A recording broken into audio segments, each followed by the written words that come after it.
This is News You Can Use.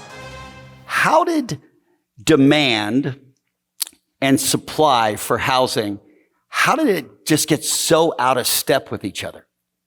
Well, this is an unrehearsed part of the program here, but there's this bobblehead, which Pat did. And so I have to give something to Pat. So this is a t-shirt, which has my favorite chart. He said, we're not doing PowerPoints. So this is my favorite chart because it explains supply and demand. So now he's qualified to attend cocktail parties with economists, which the rest of you don't want to do. So it is actually my favorite chart. I'm allowed to have one because I'm an economist. But the reason is it shows the relationship through price of supply and demand.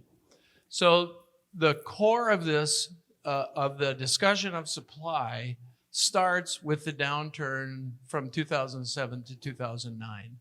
What happened then is we went from building 2.2 million houses per year to 400,000, and we stayed there for 3 years. So just think about if you're one of those people that's a construction worker, now 80% of the work went away. Wow. So for 3 years, you're going to sit by the phone and wait for the phone to ring? Probably not, right? You're probably going to find another job.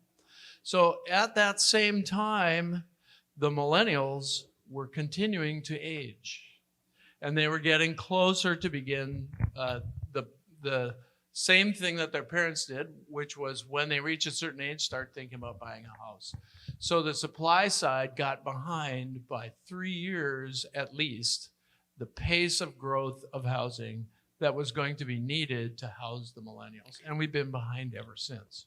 And then we had the events of the last couple of years, which we'll get to in a few minutes, that just exasperated a problem that was already fundamentally existing. That is correct. Yeah, and so you see on that t-shirt, what you see is price, which is the signal for production to occur, ramped up dramatically starting in about 2015, faster than construction.